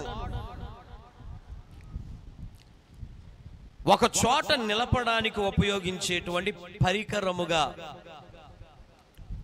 ఒక వాడను ఒక చోట నిలపడానికి ఉపయోగించే పరికరముగా దీనిని లంగరు అని పిలుస్తారు. లంగరు అంటే నడి సముద్రములో ఏ తుఫాను వచ్చినా ఈ వాడ కొట్టుకొని పోకుండా దానికి ఉన్నటువంటి ఒక కొంకు భాగాన్ని సముద్రంలో జార విడుస్తారు. ఆ జార విడవబడినటువంటి ఆ కొంకు కిందకి దిగి దిగి దిగి ఎక్కడ నేల ఉంటుందో, ఎక్కడ రాయి ఉంటుందో దానికి తగులుకుంటుంది. దానికి తగులుకున్న తర్వాత వెళుతూ వెళుతూ ఉన్న వాడ అకస్మాత్తుగా ఆగిపోతుంది, కదలదు. ఆ లంగరు ఈ వాడని కదలనివ్వదు, ఆ లంగరు ఈ వాడని చెదిరిపోనివ్వదు. గాలి తోచిన కడకల్లా ఈ వాడ పోదు. ఎన్ని సుడిగాలులు వేచినా, ఎన్ని పెనుగాలులు వీసినా, ఎన్ని తుఫానులు వచ్చినా లంగరు వేయబడిన చోట వాడ కదలకుండా స్థిరంగా ఉంటుంది. దానికి ఉపయోగించాడు ఆ భావాన్ని. అంటే ఒక మనిషి దేవుని కార్యాన్ని పొందాలన్నా, చూడాలన్నా, స్వాతంత్రించుకోవాలన్నా ఆ వ్యక్తికి నిరీక్షణ అనే లంగరు ఉండాలి. అతడు కదలక మెదలక స్థిర చిత్తము గలవాడై, స్థిర హృదయము గలవాడై, స్థిర మనస్సు గలవాడై ఆ పెనుగాలికి కొట్టుపోకుండా, వడగాలులకు కొట్టుకుపోకుండా, తుఫానులకు కొట్టుకొని పోకుండా శూన్యములో దేవుని మీద ఆధారపడగలిగినప్పుడు ఖచ్చితముగా నా దేవుడు నిన్ను దాటిపోక నిన్ను ఆశీర్వదించి వెళతాడు. హల్లెలూయా. రోజు దేవుడు మనతో తేటగా 3 విషయాలు చెప్పాడు. ఏ గాలికి పడితే ఆ గాలికి కొట్టుకొని పోవద్దు. దేవుడు అన్ని చోట్ల ఉన్నవాడు, ఆయన అందరికీ ఉపకారి. మనుషులకున్న భావజాలాలేవి దేవునికి ఉండవు. మనుషులకు ఉన్న కుల, మత, వర్గ, వర్ణ విభేదాలేవి దేవునికి ఉండవు. దేవుడు అన్నింటినీ చేసినవాడు, అందరికీ చెందినవాడు, అందరి ఎడల కృప చూపుతున్నవాడు. మరలా చెబుతున్నాను, మనుషులు చేసే వాటికి లిమిటేషన్స్ ఉంటాయి, పరిధులు ఉంటాయి. దేవుడు చేసేవి పరిధులు లేనివి, అవి అందరికీ సంబంధించినవి. దేవుడు నిన్ను దీవించాలన్నా, దేవుడు నిన్ను ఆశీర్వదించాలన్నా, దేవుడు నిన్ను బలపరచాలన్నా, ఈ రోజున ప్రభు వాక్యము ద్వారా 3 ప్రాముఖ్యమైన విషయాలు మనకి తెలియపరిచాడు. అందులో మొట్టమొదటిది, దేవుడు నన్ను మర్చిపోయాడు అనుకుంటున్నావు. ఆయన అంటున్నాడు, నువ్వు చేసిన ఉపచారాన్ని, అది కానుక రూపంలో కానీ, శారీరక శ్రమ రూపంలో కానీ, సేవకునికి పరిచర్య చేసే రూపంలో కానీ, నీవు చేసిన ఏ పరిచర్యను దేవుడు మరిచిపోలేదు. ఖచ్చితంగా ఆయన నిన్ను ఆశీర్వదిస్తాడు. దేవుడు చేసిన వాగ్దానం నీ బ్రతుకులో నెరవేరాలంటే కాస్త ఓర్పు సహనము కలగాలి. ఓర్పుతో సహనముతో దేవుని వాగ్దానాలను స్వతంత్రించుకుంటావు. తొందరపాటు నిర్ణయాలు జీవితాన్ని నాశనం చేస్తాయి. తొందరపాటు ఆలోచనలు మనుగడకు ముప్పును కలగజేస్తాయి. తొందరపాటు నడక, తొందరపాటు అడుగులు నీ కుటుంబ భవిష్యత్తును అవమానాల పాలు, నిందల పాలు చేస్తాయి. కనుక ఓర్పుతో సహనముతో దేవుని కార్యాలను పొందాలి. చివరిగా 3వది, ఎవనికి ఓర్పు సహనం ఉంటుందో వాడిలో నిరీక్షణ అనేది ఉండాలట. నిరీక్షణ ఉన్నవాడు కొట్టుకుపోడండి. హల్లెలూయా. ఆడు రోజుకొక అడుగు వేయడు, కాసేపు ఇక్కడ కాసేపు అక్కడ ఉండడు. ఏమండి, ప్రార్థనకి వెళ్తే మనశ్శాంతిగా ఉందని కాంచేపు, ప్రార్థనకి వెళ్ళకపోతేనే ఆనందంగా ఉందని కాంచేపు, ఇలాంటి మాటలు ఉండవు. ఆడు లంగరు వేయబడిన వాడలాగా నడి సముద్రములోనైనా, ఆధారము లేని చోటనైనా, అవకాశము లేని చోటనైనా, పరిస్థితులు అనుకూలించని అనుభవాలలోనైనా లంగరుకు వాడ ఏ విధముగా ఆధారమైందో అలాగూ దేవుణ్ణి ఆధారంగా చేసుకుని స్థిరంగా నిలబడితే నువ్వు ఎదురు చూస్తున్న కార్యాన్ని దేవుడు నీ ఒడిలో ఉంచబోతున్నాడు. నువ్వు అడుగుతున్న వాటిని దేవుడు నీ జీవితంలో ఆయన అమలు చేయబోతున్నాడు. ఆమేన్. గట్టిగా చెప్పాలి. దేవుడు అన్యాయస్తుడు కాదని. మనుషులు అన్యాయం చేస్తారని, రోజుకో మాట మారుస్తారు. దేవుడు అన్యాయస్తుడు కాడు. కనుక న్యాయమైన దేవుడు నిన్ను దీవించి ఇష్టపడుతున్నాడు. ఎంతవరకు నువ్వు ఎలాంటి ఉపచారము చేసావో వాటన్నిటికీ తగిన ప్రతిఫలం ఉంది. అవే కాదు, వాగ్దానములతో కూడిన దీవెనలు ఓర్పుతో స్వతంత్రించుకో. వాటి నెరవేర్పు కొరకు నిరీక్షణతో ఎదురు చూడు.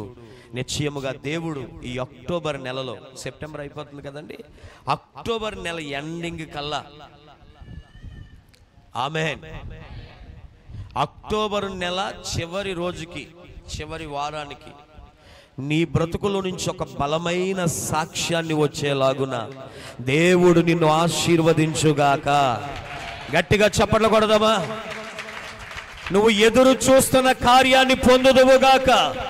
నీవు నిరీక్షిస్తున్న కార్యాన్ని అనుభవించుదువుగాక. మరువని దేవుడు నీ కార్యములను నెరవేర్చునుగాక. ఆమేన్. లేచి నిలబడదాం, చిన్న ప్రార్థన చేసుకుందాం.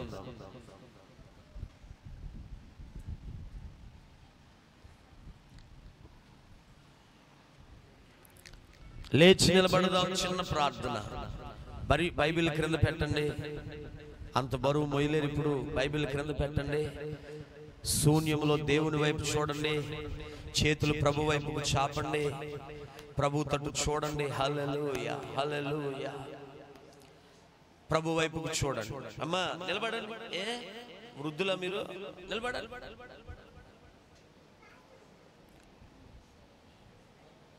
చేతులు పైకి లేపండి.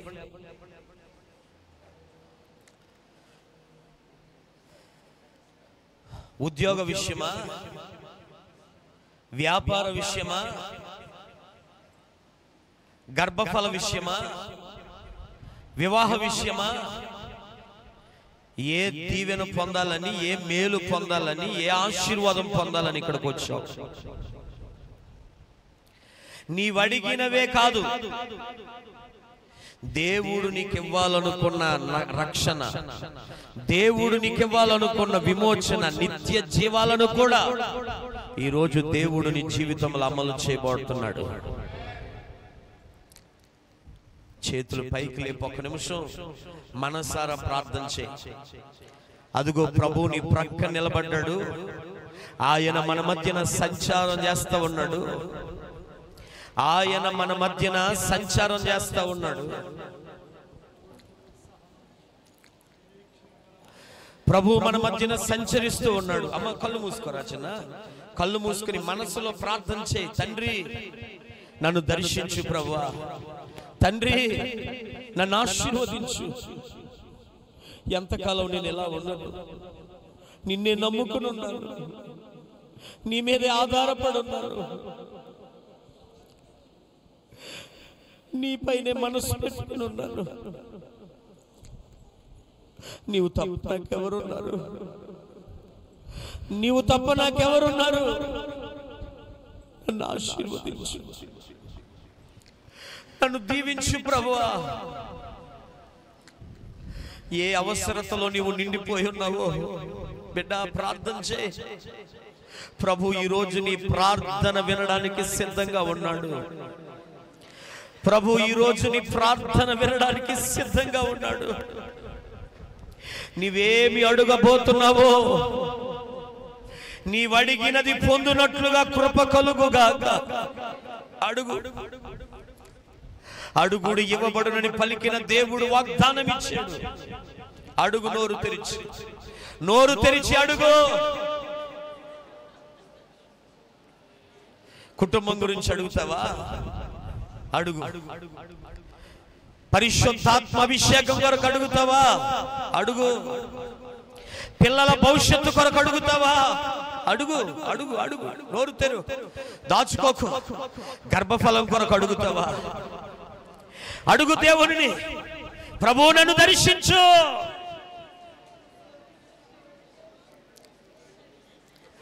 నన్ను మర్చిపోయాడు దేవుడు, నన్ను జ్ఞాపకం, నన్ను దేవుడు విడిచిపెట్టాడు అనుకుంటున్నావు. లేదు, లేదు, లేదు, లేదు. ప్రభు నిన్ను జ్ఞాపకం చేసుకుంటున్నాడు. ప్రభు నిన్ను జ్ఞాపకం చేసుకుంటున్నాడు. ఆయన నిన్ను ప్రేమిస్తున్నవాడు. ఆయన నిన్ను ప్రేమిస్తున్నవాడు.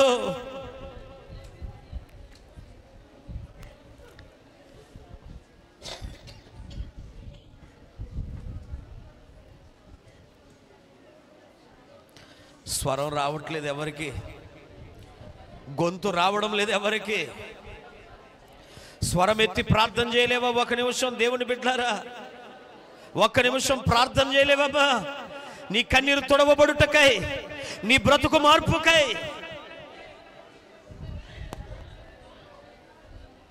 ఒక్క నిమిషం ప్రార్థన చేయి.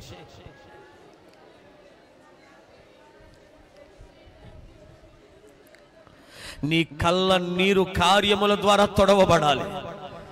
నీ కంటి నీరు అద్భుతాల ద్వారా తొడవబడాలి. ఎక్కడ అవమానింపబడుతున్నావో, ఏ మాటలతో గుండె నలిగిపోతుందో ఆ మాటలు గాలి మాటలు అవ్వాలి. దేవుని మేలులతో నీవు నింపబడాలి. మొర్రపెట్టు, తండ్రి అని ప్రార్థన చేయి. యేసు, యేసు.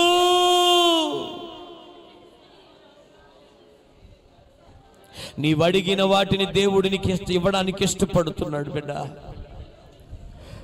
నోరు తెరిచి ప్రార్థన చేయి. ఎవరి అవసరత వారిది. అవసరత కొలది భారం, భారము కొలది మొర్ర. మొరపెట్టు, మొరపెట్టు. ఇశ్రాయేలీల మొరలు విని దిగి వచ్చిన దేవుడు, ఇశ్రాయేలీల ప్రార్థనలు విని దిగి వచ్చిన దేవుడు నిశ్చయముగా నీ ప్రార్థన విని నిన్ను దర్శించబోతున్నాడు. ఆయన నిన్ను దర్శించడానికి ఇష్టపడుతున్నాడు. ఆయన నిన్ను దర్శించడానికి ఇష్టపడుతున్నాడు. ప్రభువా దర్శించు, ప్రభువా దర్శించు, ప్రభువా దర్శించు.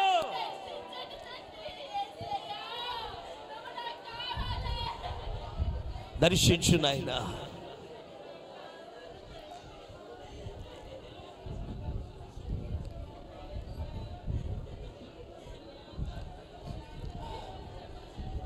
అవమానాల వల్ల ఇంటిలో ఏడవడం కాదు, నాలుగు గోడల మధ్యన మనసాన్న తల కొట్టుకుని ఏడవడం కాదు బిడ్డ. దేవుని పాదాల దగ్గర ఇడువు కన్నీరు. నీ కన్నీరు తుడిచే దేవుడు ఈయన, నీ గాయాలు మాన్పే దేవుడు ఈయన, నీ మనోవేదనలను మాన్పే దేవుడు ఈయన.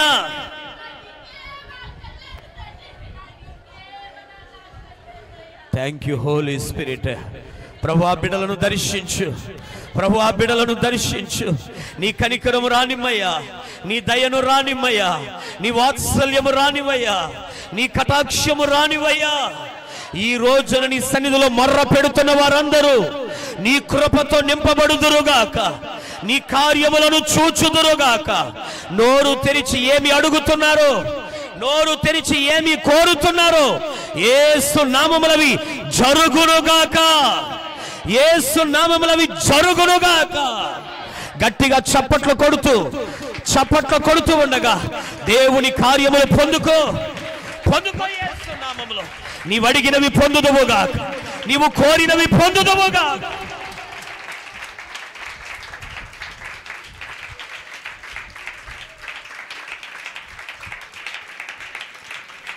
నీవు అడిగినవన్నీ దేవుడు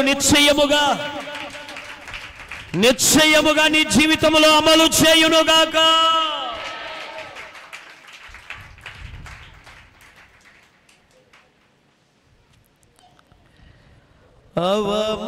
అవమానాలను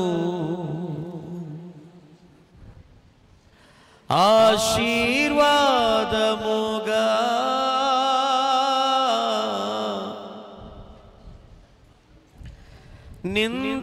నిందలన్నిటినీ దీవెనలుగా మార్చి నా మురికి జీవితాన్ని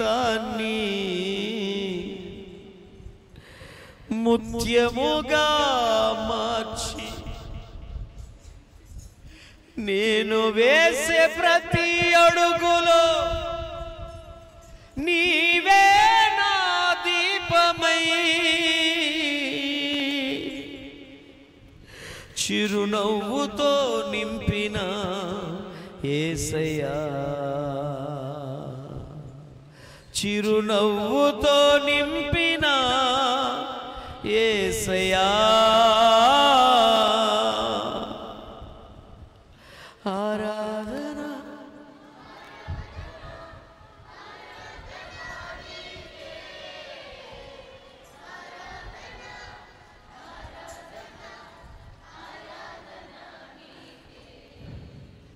ఆరాధన ఆరాధన ఆరాధన నీకే,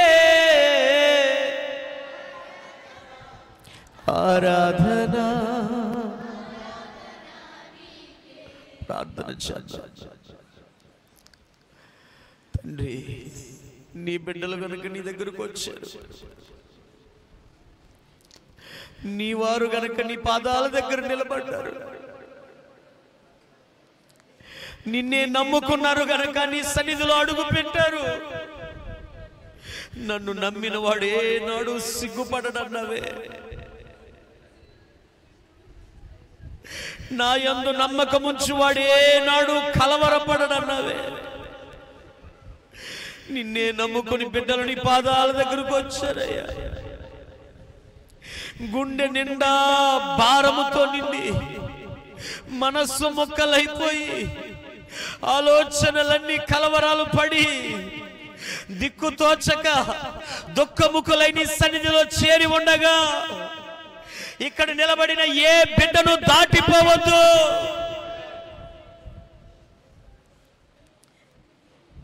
తండ్రి, నా యొద్దకు వచ్చి వారిని నేను త్రోసివేయనన్నావే. అక్కరలు తీర్చివాడు తండ్రి తన బిడ్డ మీద జాలి పడినట్లుగా నీ యందు భయభక్తులు గల వారి మీద జాలి పడువాడువా. నీ బిడ్డల మీద జాలి చూపయ్యా, కనికరము చూపు దయచు. ఈ శుభదినాన్ని నీ బిడ్డలు ఏ కార్యము జరగాలని మొర్ర పెట్టారో, ఏ కార్యము జరగాలని ప్రార్థన చేశారో, ఆ ప్రార్థనలన్నీ కార్యములన్నీ ఘనమైన నీ నామములో నెరవేరునట్లు అనుగ్రహించుము తండ్రి. దీవించి యేసు నామములో అడుగుచున్నాను తండ్రి. అలాగే కన్నులు మూసుకోండి, ప్రార్థన చేద్దాం. జోసెఫ్ నాన్నగారు ప్రార్థనలోకి నడిపిస్తారు. ప్రార్థనలోకి పోవచ్చు.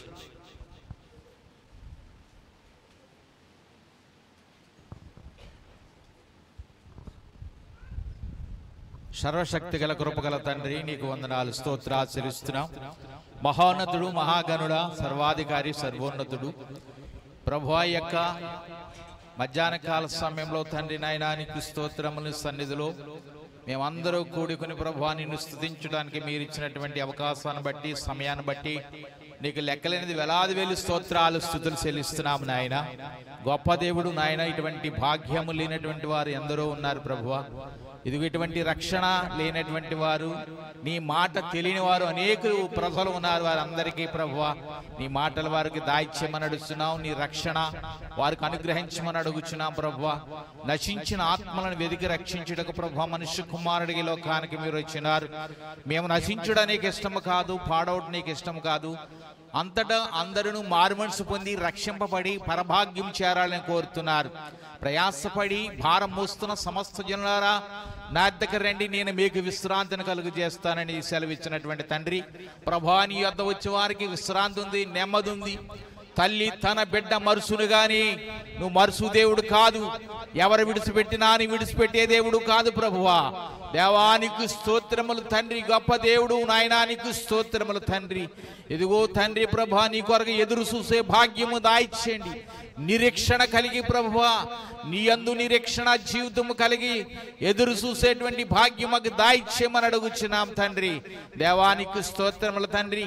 నీ యొక్క దైవజనులుండే అనేక విషయాలు ప్రభువా మాకును సంఘమునకు కావలసినటువంటి నీ దివ్యమైనటువంటి అమూల్యమైనటువంటి సందేశమని మధ్యాహ్న కాల సమయంలో ప్రభువా నీ దాసుల నోట నుండి మీరు మాట్లాడిన విధానం బట్టి నీకు స్తోత్రాలు, వందనాలు చెల్లిస్తున్నాం ప్రభువా. నీకు స్తోత్రాలు ప్రభువా. ఈ వాక్యం ద్వారా అనేకుల హృదయాలు తాకేటట్లుగాను హృదయాల్లో ప్రభువా నాయనా నీకు స్తోత్రం. మీరు ప్రవేశించండి. విని విడిచిపెట్టలో ప్రయోజనము లేదు. దాన్ని గైకుని వారు ధన్యులు. వాక్యం ప్రభువా మా హృదయంలో భద్రపరచుకునే భాగ్యము దాయిచ్చేయమని అడుగుచున్నాం తండ్రి. నానాటికి సంఘాన్ని అభివృద్ధి పరచండి, బలపరచండి, బలాభివృద్ధి చేయమని అడుగుచున్నాము. దేవానికి స్తోత్రాలు. పరిసర ప్రాంతం నుండి బిడ్డలందరూ మీరు దీవించి ఆశ్రయించి ఘనత మహిమ మీరు పొందమని మా ప్రభుడు రక్షకుడు అనేటువంటి యేసు నామములో అడుగుచున్నాం పరమ తండ్రి. ఆమేన్. యేసు రక్తమే జయం, ప్రభుయేసు రక్తమే జయం. ప్రభుయేసు నామమునకు సంపూర్ణ విజయం, అపవాదికులకు అనంత వినాశనం. ప్రభువా నీ కార్యము నిరంతరం అందరి జీవితంలో జయం జయం జయం విజయములగునుగాక. ఆమేన్. ఇప్పుడు మా ప్రభువును మన రక్షకుడునైనా యేసు క్రీస్తు నాథుని శాశ్వతమైన కృప కూడి ఉన్న మనెల్లరకు నీ లోక సకల పరిశుద్ధులకి, ప్రాంతానికి, వీధి వారికి, మన రావులపలుపు పట్టణానికి సదా తోడయుండి బలపరిచి ఆశీర్వదించి ఆయన రాక కొరకు ఆయుత్తపరచునుగాక.